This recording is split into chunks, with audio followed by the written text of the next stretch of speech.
Ils sont acteurs de la société, leaders d'opinion. Ils sont les sujets de débat. La cité bouge. Tous les dimanches, de 9h à 9h55, ils sont appelés au corps de garde par Maël Manomba pour débattre de ce qui fait l'actualité en direct sur Radio Nour 95 FM.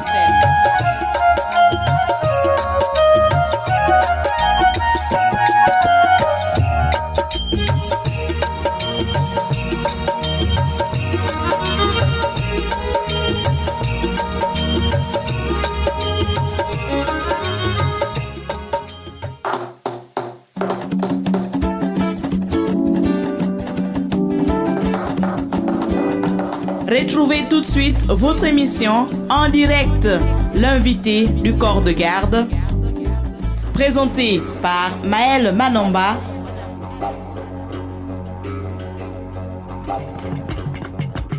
Ils sont appelés au corps de garde pour débattre de ce qui fait l'actualité en direct sur Radio Nour 95 FM.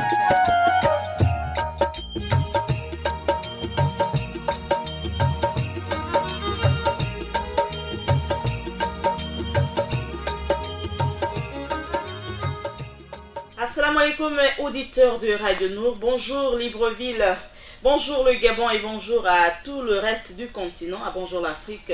Vous écoutez en direct cet après-midi, dimanche 13 janvier 2018, votre émission, l'invité du corps de garde. Et la mise en onde est assurée par le plus fidèle des réalisateurs, Axel Kumba, bien sûr, et devant le micro, c'est bien Maël Manomba de Mouabi, la Bantou de la 95 FM. Nous recevons dans notre corps de garde une grande dame à travers l'association qu'elle représente dans notre studio. Cet après-midi, elle fait l'actualité dans notre pays, femme de culture, mais de sport également. Et dans le domaine sportif, son association a rempli la maison Georges Rawiri de bonheur, de joie, bref, d'ambiance festive. Avant l'événement malheureux du 7 janvier dernier, voilà, parce que la fête c'était pour le 5 et c'était le 7 janvier dernier que s'est déroulé l'événement qui a attristé toute la République. Nous recevons dans notre corps de garde la secrétaire générale adjointe de l'Union des femmes reporters sportives du Gabon, Madame Ruth Mignolet Sanzo. Bonsoir Maël et bonsoir à tous les auditeurs de Radio Nour. Merci encore d'avoir accepté cette invitation. Après cette présentation, cette introduction, en première partie, nous allons découvrir notre invité. On va en parler quand même avant d'aller dans le vif du sujet, qui à la fois est une femme de culture et de sport. Et dans la deuxième partie de notre émission, nous allons revenir sur ce qui a fait l'actualité la dernière semaine du mois de décembre 2018 dans l'agenda de l'UFRESGA. Il s'agit bien sûr de la semaine colorée. On revient derrière la transition suivie d'un élément sonore surprise.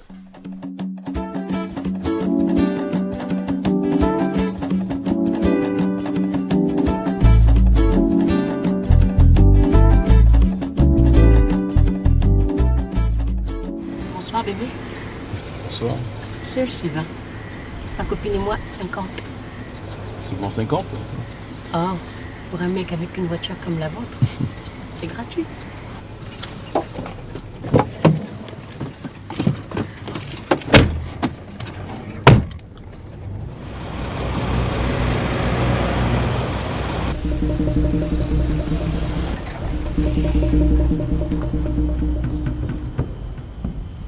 Vanessa, tu trouves pas ce coin un peu bizarre? On s'en fout, je sens ton connecteur, monsieur le gros lot. Je suis pas très à l'aise là. Tu sais si le cimetière est près d'ici? T'aurais quoi là, des remords? Et puis toi, tu es en train de faire des films, hein? On y va? Risquer nos vies à cause de 500 francs seulement. Tu as vu comment il était vêtu, hein? Et la voiture. Attends.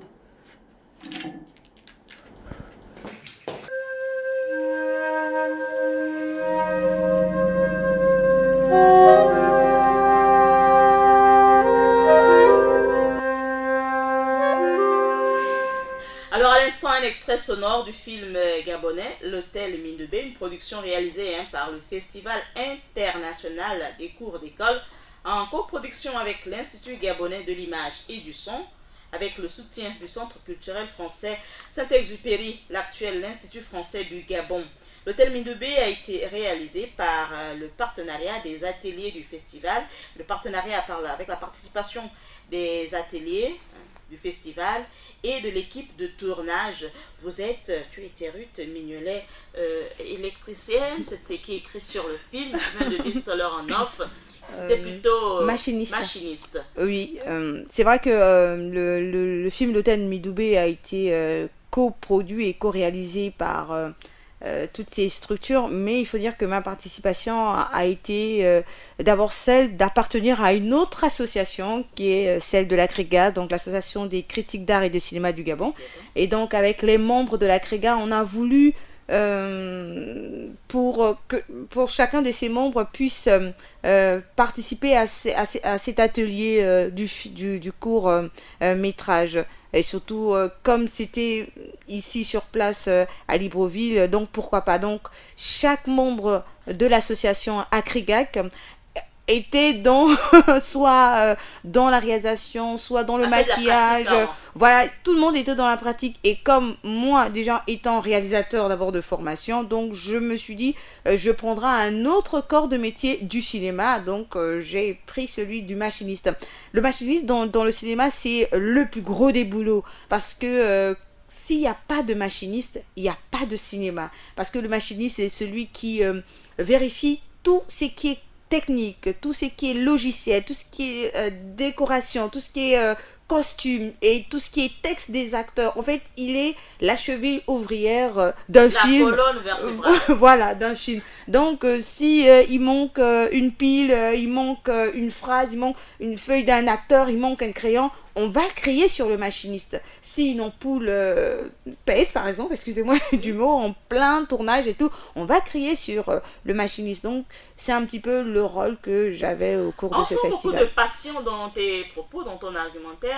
Depuis combien d'années Ruth Mignolet est dans le cinéma, dans l'audiovisuel? Bon, il faut dire que je suis dans le cinéma d'abord en tant qu'étudiante 2004-2005, donc à l'école de l'ISCAP, mais en tant que réalisateur individuel, comme on dit, c'est au cours d'un concours que le CIRTEF organisait, et là j'étais encore à la RTG Chaîne 2, donc le CIRTEF c'est le Centre international des télévisions et radios d'expression française. Ils organisent des concours, ils organisaient, parce qu'aujourd'hui ils n'en font plus à cause des moyens qui font défaut dans la structure, donc ils organisaient des concours pour alimenter les chaînes à expression française. Ça veut dire la plupart des documentaires que l'on regarde sur l'Afrique réalisés par des Africains, c'est le CIRTEF qui finançait tout cela. Donc on en voit beaucoup dans nos chaînes publiques, surtout, ce sont les chaînes publiques qui soutiennent d'abord le service public, avant de soutenir bien entendu des personnes individuelles ou privées qui les sollicitent. Donc j'ai participé au concours du CIRTEF, et là nous étions en 2008, nous étions 7 à la 2 à postuler. Je sors vainqueur de ce concours, et les films, la thématique était sur les musées. Donc un musée, un objet, c'était la thématique cette année-là avec le CIRTEF. Donc il fallait réaliser 5 films documentaires sur tout ce que nous avons comme art dans nos musées africains. Et au Gabon, terriblement ou bizarrement, ou je sais pas trop pourquoi le Gabon est comme ça, le musée national ne m'a pas donné accès à l'intérieur du musée. Alors j'ai réécrit au CIRTEF pour dire au Gabon, c'est le Gabon, moi j'ai gagné ce concours au même titre que les autres réalisateurs des autres pays africains, je vous proposerai des thématiques d'objets qui sont dans la culture gabonaise. Donc j'en ai parce qu'il fallait d'abord faire 5 premiers films. Pour les 5 premiers films, j'ai proposé 5 thématiques. L'un des objets, il y avait le cool, donc j'ai pris comme acteur Michel Pécoin, donc il a parlé du cool. Le cool c'est quoi, est-ce qu'il est mystique, est-ce que il y avait il faut préciser que le cool c'est une calebasse. Les auditeurs qui n'ont pas l'image, il s'agit d'une espèce de calebasse avec des tiges en métal qu'on appuie dessus, un peu comme un petit non là le cool, la calebasse avec la tige, voilà, avec calebasse, un bois de bambou de Chine et une file de pêche, un crin. C'est ça le cool. C'est vrai que lorsqu'on a fait on le voit, on a l'impression que c'est quelque chose de banal, mais lorsqu'on a fait le film avec Michel, on découvre que quand même c'était un objet sacré, mais qui peut être joué par tout le monde. Mais il est quand même d'abord un objet sacré. Ah bon, c'est vrai que... Qui n'est plus très en vogue aussi. Oui, qui n'est plus très en vogue, qui est en disparition. Donc j'ai voulu présenter d'abord cet objet qui est assez atypique du Gabon. Et puis j'ai pris le summum, hein, si on peut dire, l'objet phare qui fait que le Gabon soit Gabon, ça veut dire le mungongo, ça veut dire, voilà, avec sa corde, on joue avec la bouche. C'est l'arc avec un liane, une liane, voilà. Comme une sorte d'arc, comme certains pourraient les utiliser pour la pêche, qui est aussi la chasse, voilà, autant pour moi, qui est aussi un objet. On le voit souvent, mais parfois on le banalise parce qu'on dit qu'il doit toujours être accompagné par la cithare. Oui. Mais alors que parfois l'arc peut se jouer seul. Il peut se jouer seul. Et j'ai pris un autre objet que beaucoup utilisent maintenant pour les mariages au Gabon. Bon, en Isango on appelle ça le kindu. C'est la cloche du palabre. Voilà. Bon, peut-être que peut-être que d'autres Africains qui nous écoutent en ce moment ne savent pas vraiment comment elle est, mais en fait c'est une cloche qu'on pourrait dire genre une cloche d'église, hein, mais que l'on utilise très tôt le matin pour relever tout le monde pour le palabre. Ça veut dire que si on sait que c'est W qui a fait le forfait, on va se lever à 6h ou à 4h pour dire W a fait le forfait, faut venir devant demander pardon, sinon on a quelqu'un déjà a lancé quelque chose pour que tes pieds, tu marches plus, des trucs comme ça. Bon, et là j'ai pris aussi bien pour l'arc que pour le mungongo, j'ai pris le kindu plutôt, j'ai pris Papé Nzengi et Jean-Romain Guéméné, parce que ces instruments doivent être touchés par des pères jumeaux. Voilà, donc, et moi qui suis une femme, avant de faire le film, on a dû faire tout un cérémonial, et là je peux remercier le musée parce qu'ils m'ont quand même donné la cour du musée national avec le hangar, quand on appelle en langue Isango le tsapula, parce que c'est dedans où on doit jouer à ces instruments-là, où on doit aussi les déposer. Donc là j'ai juste fait la réalisation, mais c'était une réalisation beaucoup plus écrite et autres, parce que comme je suis une femme et que ce sont des objets que les femmes ne doivent pas s'approcher, donc j'étais loin, j'ai laissé alors mon caméraman, donc mes caméramans qui étaient Franck Mongolo et DJ Guy Franklin Mangega, qu'on appelle DJ Monglé, filmer la scène, et ce n'est qu'après que j'ai pu après j'ai pu faire la réalisation véritablement de ces deux instruments. Et le dernier instrument, ou le dernier patrimoine culturel que on devait, qui était mis à l'honneur, c'était le mukuya.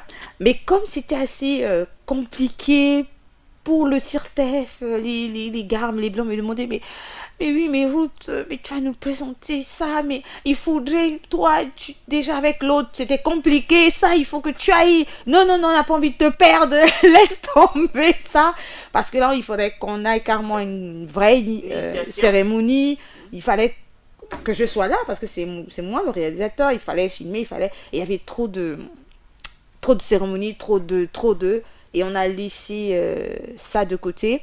Et mais on va le tourner, mais ce sera un homme qui sera devant, qui va aller faire tout le cérémonial, et juste après moi je vais juste prendre le relais. Donc c'est ça, c'est la passion du cinéma me vient de là. Et après j'ai fait d'autres films qui t'ont conduit aussi, il faut le préciser, hors du pays. Oui, d'autres films qui m'ont conduit hors du pays, que ce soit au Cameroun pour les écrans noirs en tant que critique. Pour les écrans noirs en 2011 ou encore à Ouagadougou toujours, mais cette fois-ci c'est vrai en tant que critique mais en tant que membre de jury de la critique et je suis assez satisfaite parce que le prix de la critique de Ouagadougou 2017 c'est les talents de bronze du Inégal de 2017, donc comme quoi on a fait vraiment du bon boulot. Et puis c'est vrai que je suis repartie au Cameroun pour des projets de films au Togo et au Bénin et là je dois repartir encore au Cameroun et encore à Ouagadougou pour des projets de films. Mais en fait, c'est une passion qui me vient parce que les autres m'accompagnent, parce que les autres sont là pour me tirer à chaque fois. Sinon, avec ce qu'on vit au Gabon pour la production audiovisuelle et cinématographique, j'aurais laissé tomber. Mais au moins la passion est déjà là et c'est pas évident que tu laisses tomber.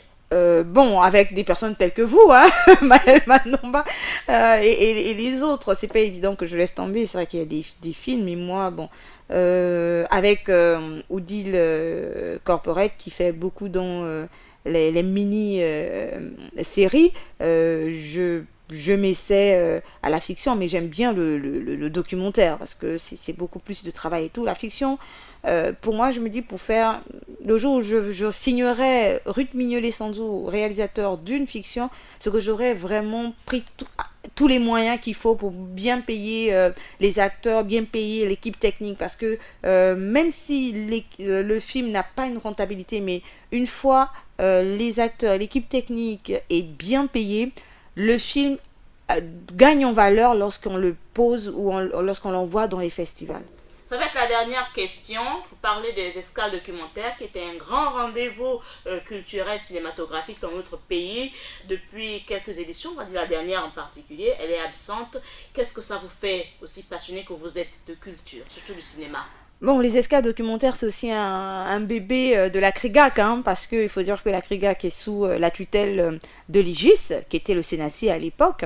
Donc, ça, en fait, personnellement, je suis assez amère du fait qu'il n'y ait plus cette plateforme. Oui, cette plateforme, parce que les escales documentaires, à part le fait que les réalisateurs extérieurs venaient, c'était aussi un appel à projet. Un appel à projet qui a fait découvrir beaucoup de réalisateurs que l'on connaît aujourd'hui. Joël Mounonga est passé par les escales documentaires. Samantha Bifo est passé par les escales documentaires. Pauline Vélé est passée par les escales documentaires. Il y a Murphy qui vit aujourd'hui à Paris grâce aux escales documentaires. Donc, c'est une plateforme qui a révélé beaucoup de jeunes qui gardaient leurs projets dans leur tiroir, mais grâce aux escales documentaires, ils ont pu les montrer. Et les escales documentaires, c'est pas seulement des appels à projets, ce sont des formations à l'intérieur. Ça veut dire, on est peut-être un écrivain, on devient cinéaste, après on apprend à être réalisateur, ne fût-ce que d'abord assistant réalisateur avant d'être réalisateur.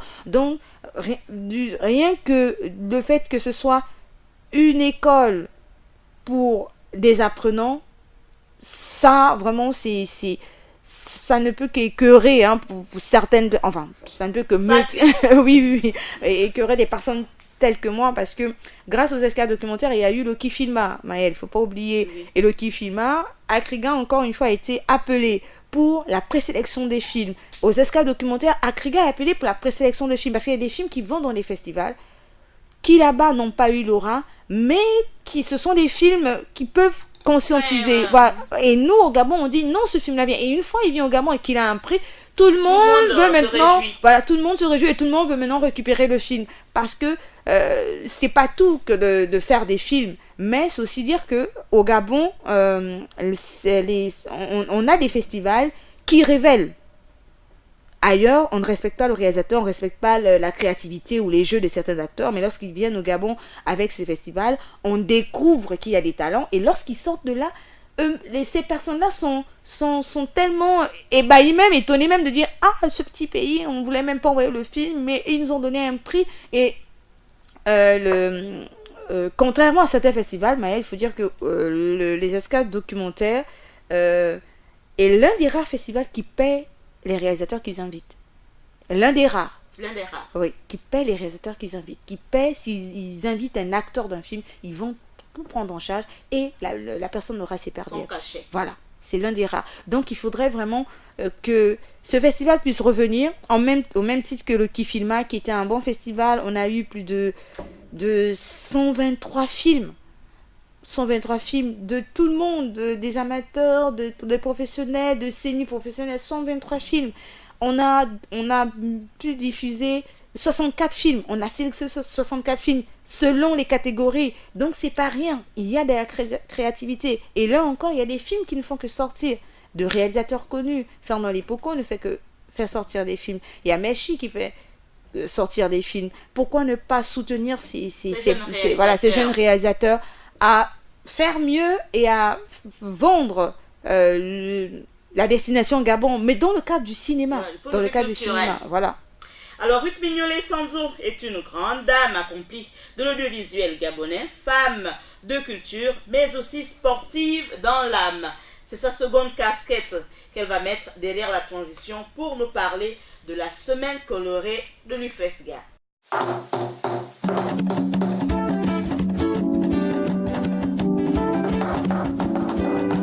Ils sont acteurs de la société, leaders d'opinion. Ils sont les sujets de débat. La cité bouge. Tous les dimanches, de 9h à 9h55, ils sont appelés au corps de garde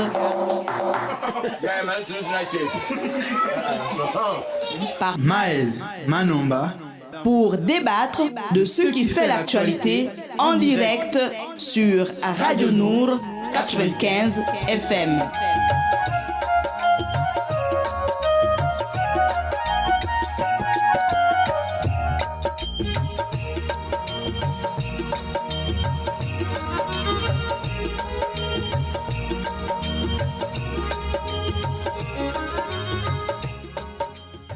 L'Union des femmes reporters sportives du Gabon.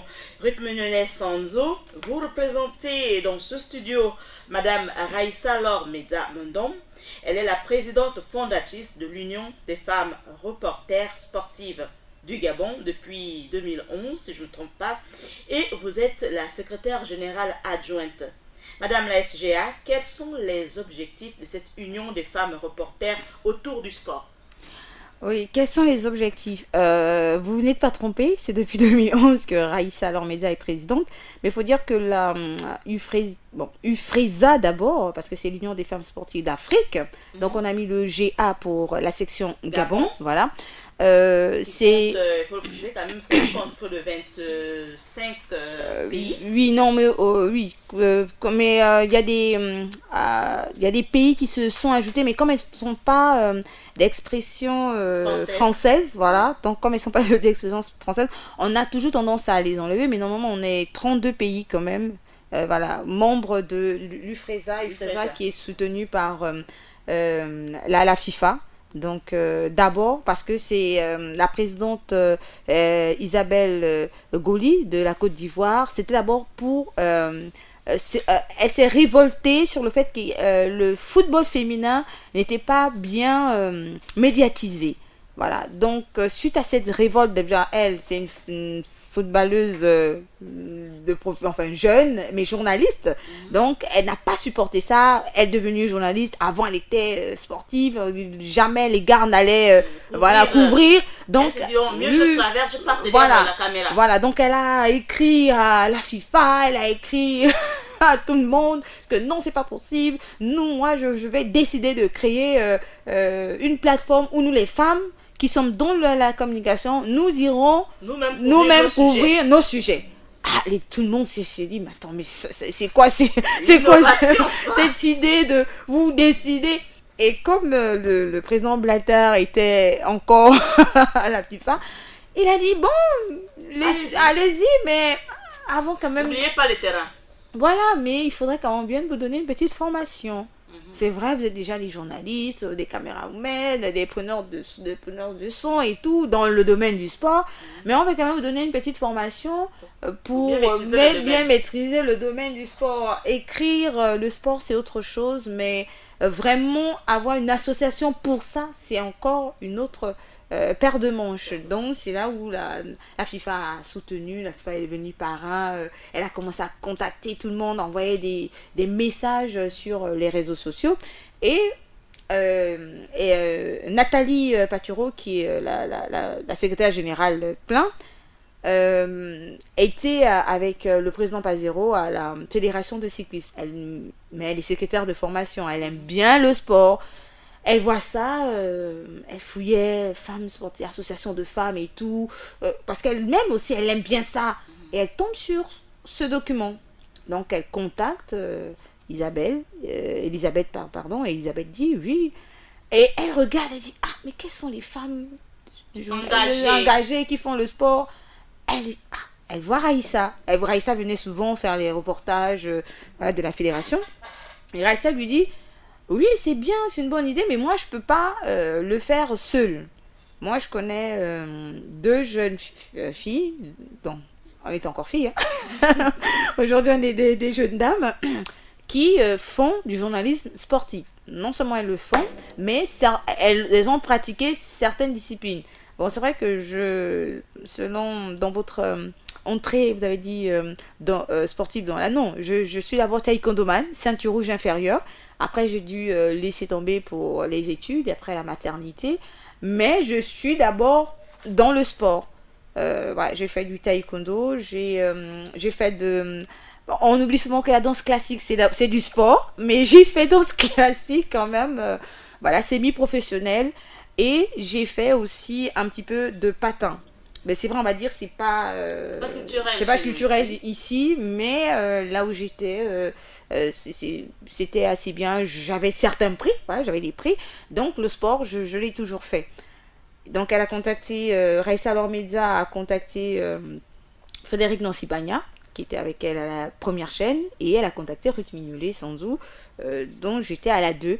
Et ce qui est risible aujourd'hui, on en rit toutes les 3, c'est que on voyageait la semaine, enfin on voyageait 3 jours après, hein. Il fallait qu'on aille pour la formation. Mais on dit, mais on part, on n'a pas de structure, il n'y a pas de statut, il n'y a rien. Là-bas, ils disent, vous arrivez, en tout cas, on ne peut pas faire quelque chose sur le continent africain si on ne voit pas le Gabon.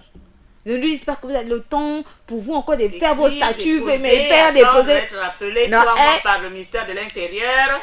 Et elle dit, vous débrouillez, mais vous venez à la formation. Donc, on est allé au Kenya.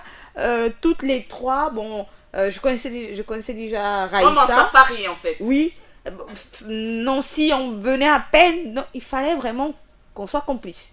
Donc Raïssa, pour ceux qui ne la connaissent pas, elle est très... Non, les filles, quand on part là-bas, on est ensemble, on se soutient ensemble, pour pas qu'on sente que... On se connaît pas. Et heureusement pour nous, quand on est arrivé, c'était au Kenya. Quand on est arrivé en Nairobi, les formateurs de la FIFA exigeaient que les associations déposent, présentent leur statut. Mais après, nous, la délégation du Gabon, déjà on est arrivé à 2h du matin, on n'avait pas mangé, on nous a réveillés à 6h du mat, donc après 7h, on est dans une salle fraîche, glacée, on est là toute... Donc quand on arrive de notre côté, la délégation du Gabon, en fait eux-mêmes ils sentent que... Après, non, pour elle, non, c'est bon pour le Gabon, il n'y a pas de souci. Au Gabon, on n'a jamais de problème de statut. Non, il n'y a pas de problème. C'est ok, c'est en règle et tout. Mais quand même, bon, vous l'avez. Raïssa dit non, on l'a pas sur clé. Bon, vous nous l'enverrez. Oui, non, la clé, on l'a pas sur clé. Même là, nos machines ne fonctionnent pas bien. On vous l'enverra. L'une fois, on est à Libreville. On a quand même passé 10 jours. Donc, je pense qu'on aurait pu l'envoyer depuis là-bas. Mais on a dit non, une fois à Libreville, on vous l'envoie. Ne vous en faites pas. C'est la grâce qu'on a eue. Que bon, nos pères qui nous ont précédés dans ces structures à l'international ont toujours été droits. Oui. Voilà, le Gabonais. Voilà, nos Gabonais ne viennent jamais dans des embrouilles, dans des... Donc c'est vraiment la grâce qu'on a eue au Kenya. Donc on nous a validé l'association, on a mis le cachet, la FIFA, on est reconnu là-bas et tout. On a passé les 10 jours de formation tranquille et on est revenu. Et quand on est revenu, on en rigole encore parce que c'était dans ma maison en Zion. On était là, on a passé 3 jours pour faire les statuts, les règlements intérieurs. Nancy, Raïssa et moi. Donc toute la journée, la nuit, on est là, on ne sort pas. Donc on nous appelle. Non, en fait, on est fatigué du voyage du Kenya, c'est loin, c'est la première fois. Ah ok, d'accord. Oh, non, en fait, on est... Ah oui, le Kenya, oh vraiment. Ah, vous êtes habitué à aller à Paris, machin, le Kenya. Oui, vraiment, c'est un pays. Mais alors qu'on est en train d'affiner les travaux. Raïssa rapidement allait déposer des documents, on a envoyé aussi à la FIFA, on a envoyé à Elisabeth qui nous ont validé tous les documents qui étaient déjà acceptés mais qui nous ont revalidé les documents, qui nous ont refaxé avec autorisation que oui, l'association des femmes, de reporters sportifs, la section Gabon existe bel et bien et on peut maintenant ajouter le GA pour dire UFRESA. Parce qu'on nous disait d'abord que UFRESA. Une fois tous les documents envoyés, là maintenant on peut dire UFRESGA. Et chaque pays, chaque femme reporter de ces pays ajoute à la fin le F, l'initiale de son pays. Voilà. Alors aujourd'hui, l'UFRESGA, faut-il être nécessairement journaliste, passionné de sport pour être membre de cette union? Pas forcément journaliste, on a des caméramans, des preneurs de son, mais quand je dis non, il faut être du service de sport. Il faut travailler pour le sport. On peut être une femme passionnée de sport, mais si on ne travaille pas pour le sport, on est juste dans la communication, on fait autre chose, mais non. Il faut travailler dans le service de sport. Même si c'est pas à plein temps, mais au moins si vous êtes monteuse, vous devez monter au moins des éléments du service de sport, ne juste que pour les actualités. Et si on voit votre dévouement, votre acharnement, après 3 mois, 4 mois, on accepte que vous adhérez à l'association. Justement, adhérer aujourd'hui, c'est combien de membres du FRESGA, le bureau du Gabon? Le bureau, si vous parlez du bureau du Gabon, nous sommes 6. Je n'abuse pas parce qu'il y a la présidente, il y a les 2 secrétaires généraux, il y a un commissaire au compte, il y a le trésorier et il y a un conseiller. Mais quand je parle de conseiller, en fait, il y a 3 conseillers hommes, mais on nous donne une place en fait, pour faire 6 pour le bureau. Voilà, donc il y a 6 hommes qui sont là, conseillers. Je voudrais bien me permettre de les remercier à Eric Kassafunkas qui passe son temps avec nous à travailler tout ce qui concerne l'UFRESGA lorsqu'on a des activités. Il y a Dave Moubélé dans la conception administrative qui est là avec nous et il y a Quentin Binyumba pour tout ce qui est logistique pour l'association. Donc ce sont vraiment des hommes qui se donnent corps et âme pour cette association et nous ne pouvons que leur dire merci. C'est vrai qu'on pouvait prendre des conseillers femmes, mais l'UFRESGA n'est pas là pour elle ne vient pas en guerre contre les journalistes. Il y a un peu de place pour les hommes. Oui, voilà. Il y a un peu de place quand même. Un peu de place quand même. Alors en termes de représentativité à l'intérieur du Gabon, comment est délocalisé l'UFRESGA dans les 9 provinces? Bon, on avait en 2011, il y avait eu une grande assemblée générale qui s'était tenue pour l'UFRESGA pour appeler toutes les autres femmes qui sont à l'intérieur du pays, qui font dans le sport, dans la communication sportive, voilà, pour venir écouter et après celles qui étaient intéressées adhèrent. Voilà, c'était vraiment ouvert. Et les seules provinces qui ont répondu présentes, qui jusqu'à aujourd'hui nous accompagnent, ce sont les provinces de l'Ogooué-Maritime, les provinces du Wellington et les provinces de l'Anyanga. Maintenant, on a un membre qui se trouve dans la province du Moyen-Ogooué, mais comme elle n'est pas dans la communication, elle aime bien le sport, elle nous aide, elle n'est pas dans la communication. Donc, à chaque fois, on lui demande de se rapprocher de certaines femmes même celle de la radio, parce qu'on a des membres de radio qui seraient intéressés au journalisme sportif, d'intégrer, d'être avec elle pour qu'ainsi elle puisse intégrer l'UFRESGA. Mais s'il faut compter, on est implanté dans 3 autres provinces, à part l'Estuaire. Alors, après avoir présenté l'Union des femmes reporters sportives du Gabon, on peut inscrire au bilan de l'année 2018 la campagne d'Octobre Rose à la maison Georges Rawiri, la participation de vos membres au 6e marathon du Gabon sur le 5 km. Mais ce qui vous emmène aujourd'hui dans ce studio, c'est la dernière et grande activité de l'année 2018 dans le calendrier de l'UFRESGA. Il s'agit de la semaine colorée. De quoi s'agissait-il exactement?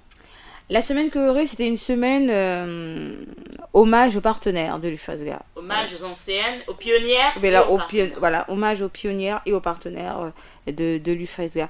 Parce que c'est vrai que depuis que la structure existe, il y a des personnes qui nous aident, des personnes individuelles qui nous aident, mais depuis les 4 dernières années, il y a des structures qui ont décidé de nous accompagner.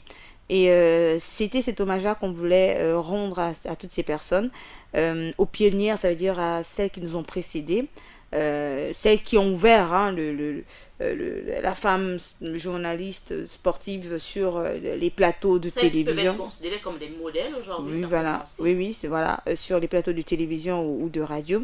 Et rendre aussi hommage à l'un de nos membres qui avait répondu oui. Et on avait même dû mettre son nom sans même son accord, et après elle est juste venue signer. C'est Nina Masonga de Télé Africa qui était, lorsqu'elle nous a quitté, déjà à Gabon 24. Donc c'était tout ça en fait, la semaine colorée. Colorée, ça veut dire pas les colorations que l'on connaît, vert, jaune, bleu. Dans les différentes activités. Voilà, coloration dans les activités, coloration dans le mixage des personnes qui sont dans l'UFRESGA, le mixage des personnes qui nous aident, coloration dans ce qui se fait autour de l'UFRESGA, mais que nous-mêmes, parfois, on ne sait pas. Coloration avec parfois nos parents, nos enfants qui nous soutiennent, qui nous supportent, mais parfois on ne sait pas leur dire merci. Voilà, on rentre à des heures tardives, impossible vraiment.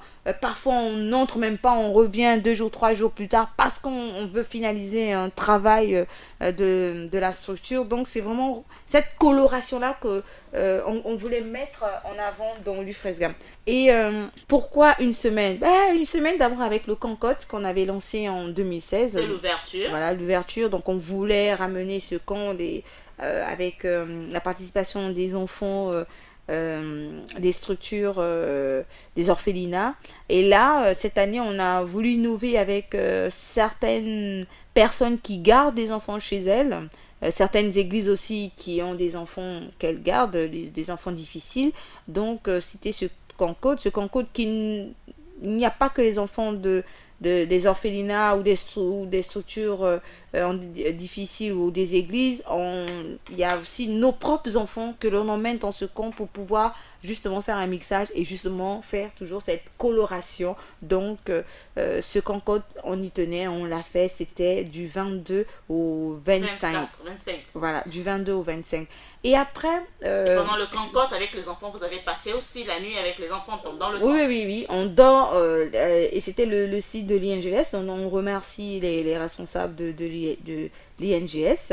Donc on dort avec les enfants, on mange ce que les enfants mangent, on vit comme les enfants vivent. Et dans ce Cancode, il y a l'initiation au basketball. Voilà, il faut dire l'initiation au basketball. Pourquoi? Parce que... Pourquoi choisir le basket et pas un autre sport? Parce que le Cancode vient d'un voyage que Raissa Lormeza fait avec Mathilde Ocom, qui est notre coach winner. J'espère que j'ai bien prononcé. Voilà. Et elles sont allées aux États-Unis et elles ont vu là-bas, les collectivités réunissent les enfants en difficulté de leur quartier, les enfants en difficulté, les enfants de familles démunies de leur quartier à pouvoir entrer dans un club de sport. Parce que les clubs de sport aux États-Unis, pour y accéder, il faut payer. Donc, eux, ils font quoi? Des associations telles que, par exemple, une association de journalistes sportifs, une association de basketteurs et autres, vont dans ces quartiers-là et disent, bon, nous, aujourd'hui, on est là pour recruter tous les jeunes qui veulent faire du basketball, du handball et du volley. Donc, ils sont là toute la journée, ils vont attendre. C'est vrai qu'ils disent que timidement, les parents ne veulent pas envoyer parce qu'ils disent que ça va payer. Mais vraiment, ils font de la pédagogie. Après, les enfants s'inscrivent. Et quand ils s'inscrivent, ils vont vraiment dans les clubs et parfois, ils excellent même mieux que les enfants de famille. Voilà, c'est celles qui payent vraiment les inscriptions de leurs enfants. Alors, elles ont vu ça. Elles ont dit, pourquoi est-ce qu'on ne pourrait pas faire ça aussi au Gabon? Et comme Mathilde est d'abord une basketteuse, voilà, j'y viens professionnelle, et elle est vice-capitaine de l'équipe de basketball féminin du Gabon. Donc, elle a dit, moi, je vais m'investir à ce que ce projet puisse voir le jour. Mais pour qu'on le fasse, il faudrait que ça se fasse dans un camp, comme on a vu aux États-Unis. Et on ne peut pas faire juste un camp, on va seulement faire basket. Il faudrait qu'il y ait aussi d'autres activités. C'est pourquoi on crée le camp Côte. Donc le basket, l'initiation au basket appartient au camp Côte. Et parmi les activités autour du basket, qu'est-ce qu'on fait? Il y avait le conte. À part, il y avait le conte donc avec le partenaire Michel Pécoin qui est conteur international qui accompagne les femmes reporters sportives du Gabon d'abord et qui, comme je le titille toujours, a obligation de m'accompagner où je vais parce que c'est grâce à Michel si Maël Manomba, je suis là avec vous aujourd'hui parce que c'est lui qui a mené mon dossier de là où je revenais de Lyon pour aller déposer à la RTG Chaîne 2. Voilà. Donc, quand je fais quelque chose, il est toujours là comme un parrain, un ange gardien, un grand frère qui veut toujours voir si ce que je veux faire, ce sera bien ou qu'est-ce que je peux faire pour que ça soit parfait, comme lui dit, excellent pour qu'on ne dise pas que oui, Minivel a fait ça. Mais pourtant, toi, Michel, tu étais là pour voir l'erreur. Donc, voilà, Michel venait les soirs pour les contes. Tout genre de contes. Hein. Contes qui font peur, contes qui font rire. Les enfants, voilà. Alors, après ce Concorde, quelles étaient les autres activités? Après le Concorde, il y avait la projection de films avec un coach... un coaching de la personnalité. Comment devenir la meilleure version de vous-même. Voilà, c'était avec le coach Rodrigue. Et là, il y avait un film qui a été proposé par Akrigac. Donc, le titre du film, c'était Jeux d'enfants. Le titre, on a l'impression que c'est Jeux d'enfants, mais c'est un film dramatique. Très moralisateur, très dramatique, parce que c'est un adulte qui, il est aisé et autres, et en sortant de son boulot, sauve quelqu'un, il y a un accident et il se penche vers la personne, il l'aide à ce que les sapeurs-pompiers viennent et autres. Et la personne lui dit vraiment merci, vous savez pas ce que je vis, je voulais en finir quoi, mais grâce à vous, je suis revenue, mais vraiment parce que ce que j'ai vécu ou ce que je vis, personne d'autre ne peut vivre ça. Et lui, il repense à son enfance. Il dit, la souffrance, c'est sûr que ce monsieur-là ne sait pas ce que c'est que la souffrance. Même ma femme qui me crie tout le temps, je souffre, ne sait pas ce que la souffrance. Alors, il nous ramène à sa jeunesse. Et dans sa jeunesse, il a connu deux sœurs qui étaient orphelines, qui sont arrivées chez leurs cousins et leur tante. Et là-bas, elles étaient des souffres-douleurs de leur tante et de leur frère. Vraiment souffrent de leur dans tout, hein. Misère corporelle, physique, tout quoi. Et vraiment, mais se sont sortis, hein, puisque le jeune homme, enfin l'adulte qui raconte aussi a subi, parce qu'il voulait aider les deux sœurs. Ils ont tous subi tout ce qu'ils voulaient aider les sœurs, mais ils s'en ont sortis. Donc le film dit, on peut avoir subi des traumatismes, des sévices qu'on ne peut pas imaginer, mais on s'en sort toujours. Et lorsqu'on s'en sort, il faudrait qu'on évite de retomber sur une image ou sur quelque chose qui va nous ramener à ça. Donc c'était la morale qu'il fallait enseigner. Voilà, donc à chaque fois, le coach Rodrigue disait, oui, c'est pas parce que vous êtes dans les orphelins aujourd'hui, imaginez, ces filles, elles étaient chez leur tante, c'était leur frère, mais elles ont souffert alors que vous êtes à l'orphelinat. On prend soin de vous. Et la projection s'est faite à la maison, oui, de la maison Georges Raviré. Oui. Et avec des questions des enfants. Et après, avant le film, il y avait le Noël. Le Noël dans toute la maison Georges Ravieri. Transformé On peut dire quoi? Disney, À Disney, Disneyland. voilà, Disneyland du boulevard. Voilà.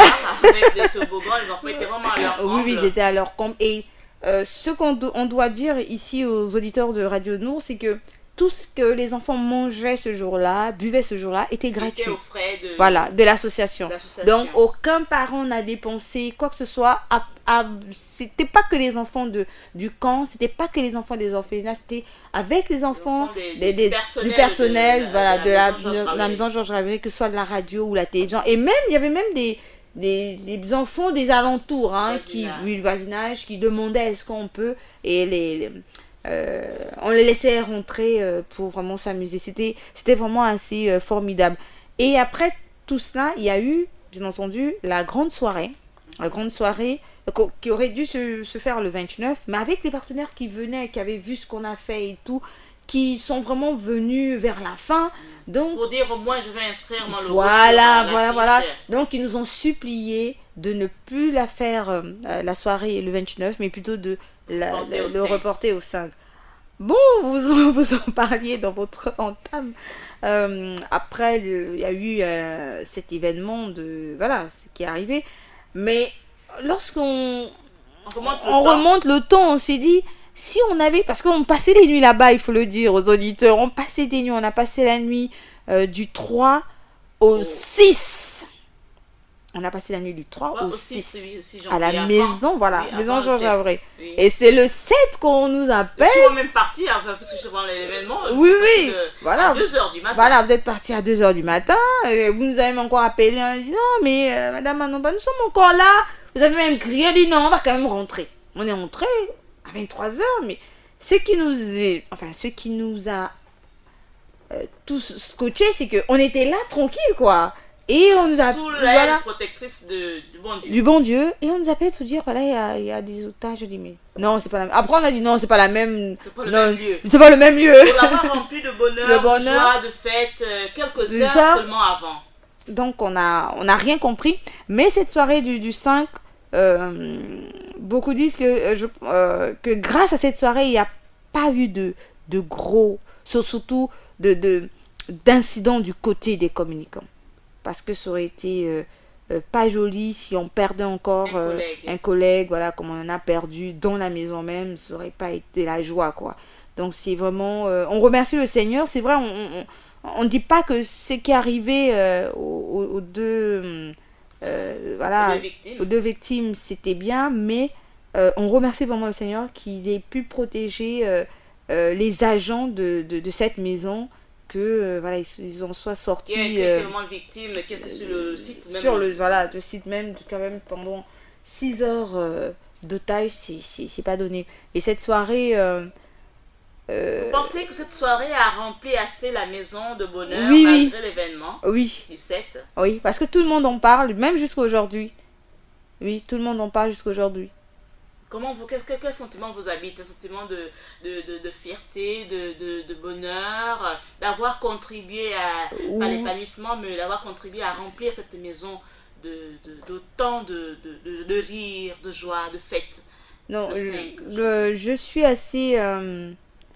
En fait, là, on peut rentrer dans le côté spirituel, hein, parce qu'avant, il y a eu quand même des prières qui ont été faites. Tout à fait, voilà, il y a eu une messe par un pasteur, un imam. Après, il y avait même un baptiste, enfin, voilà. Et après, nous, on vient avec tous ces enfants, c'était une semaine de rire. Et tout d'un coup, je sais pas, un petit vent décide de venir mettre quelque chose. Mais en fait, l'impact n'est pas celle que certainement ces personnes souhaitaient. Donc là, à chaque fois, on dit vraiment le Seigneur, il faut le glorifier à tout moment, quoi. Peu importe de quelle obédience on fait partie, mais dire qu'il y a quelqu'un de supérieur qui veille sur nous. Oui.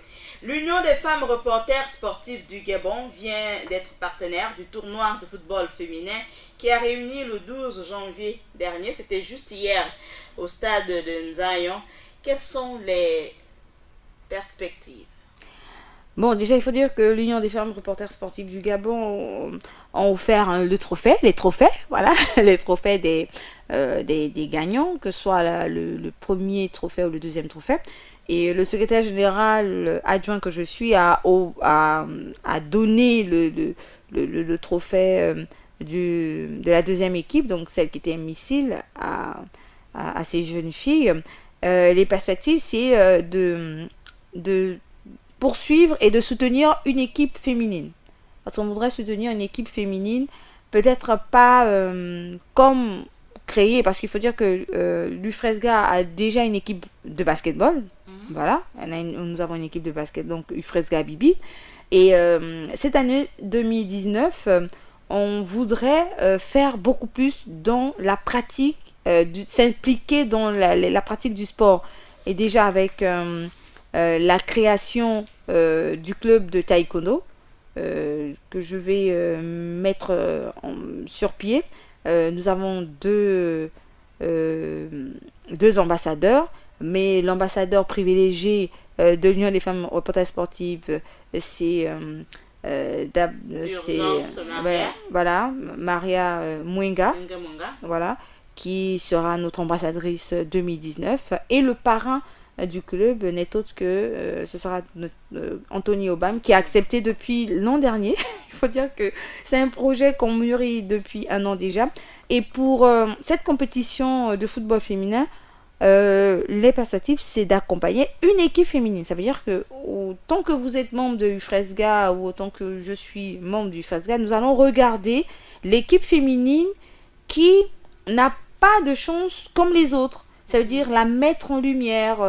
Si les jeunes filles ont des petits soucis, on fera tout pour essayer de pallier, voir un de nos partenaires, voilà, pour soutenir ces jeunes filles. Est-ce que, en fait, c'est vraiment suivre cette équipe féminine jusqu'à ce qu'elle devienne une équipe qui peut se prendre en charge. Oui. Mais créer déjà une équipe de football féminine, non, pas pour le moment. Pour le moment, l'objectif, c'est le taekwondo et on est sur le basketball.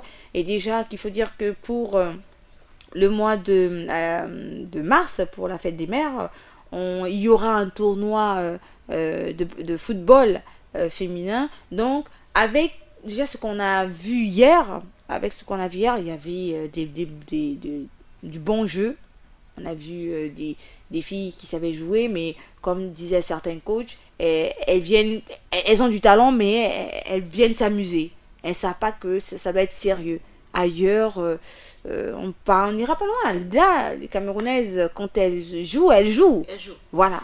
Alors, c'est sur cette note qu'on va mettre un terme à cette émission. On va laisser le secrétaire général adjoint de l'Union des femmes reporters sportives du Gabon nous laisser son impression dans notre livre d'or, le livre d'or du corps de garde, même si dans beaucoup de corps de garde à travers l'Afrique, il n'y a pas de livre d'or, mais ici, on a un livre d'or pour nous dire ce que vous avez ressenti, souhaitez-vous revenir, comment vous avez trouvé notre programme. Et moi, je vais profiter de l'occasion pour envoyer des grands assalamu alaikum à monsieur Jesse Anka, à monsieur Eric Kassadi Kasfoum, à Eric Ngema, à Soumou, à Dev Boubele Pendi, à Svetiana Fernande Nzangve, à Saga Claude Diabaté, à Armand Mengue, à Thierry Mbina, sans oublier Ulrich Ndong, Patrick Ngoma, Darlis et Darlis, tous équipe de production.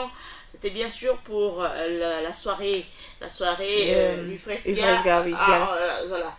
Il faut on peut quand même ajouter que la soirée Ufresga, il y a eu quand même des artistes, il y a eu 3 défilés de mode, voilà, pour les plus petits, 2 grands stylistes qui sont passés, Esther Ngima et Pagimo. Il y a aussi eu la remise des trophées.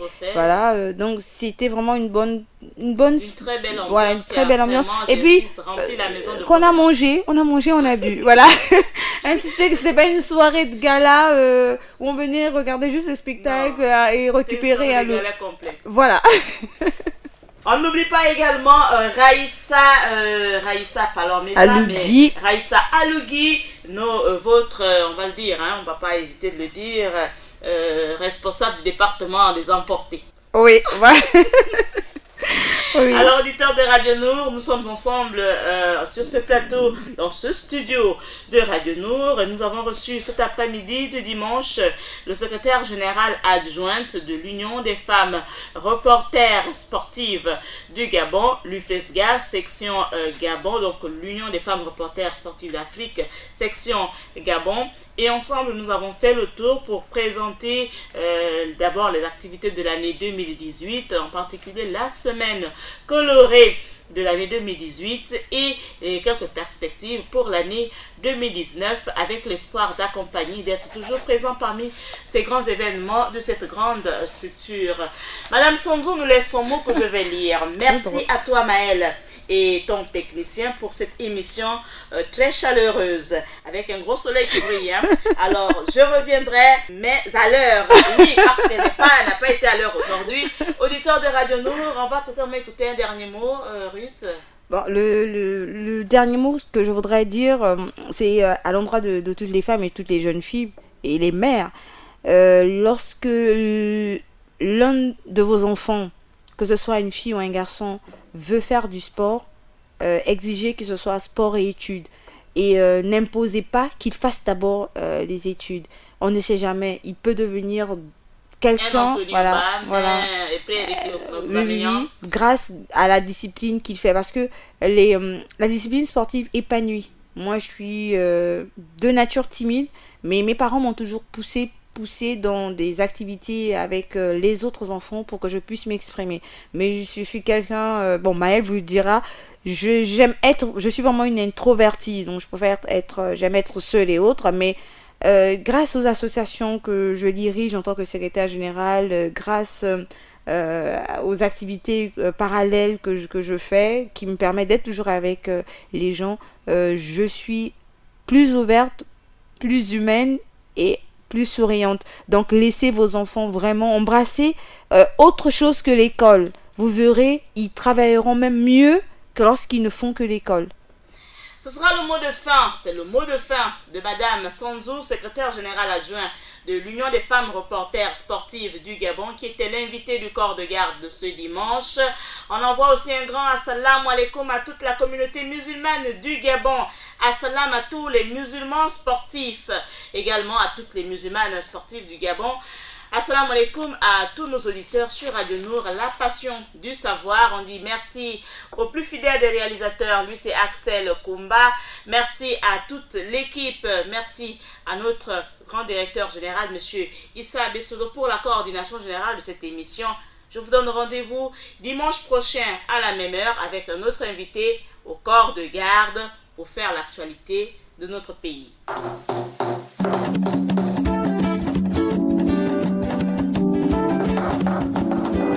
C'était votre émission, l'invité du corps de garde. Présenté par Maëlle Manomba. Ils sont appelés au corps de garde pour débattre de ce qui fait l'actualité en direct sur Radio Nour 95 FM.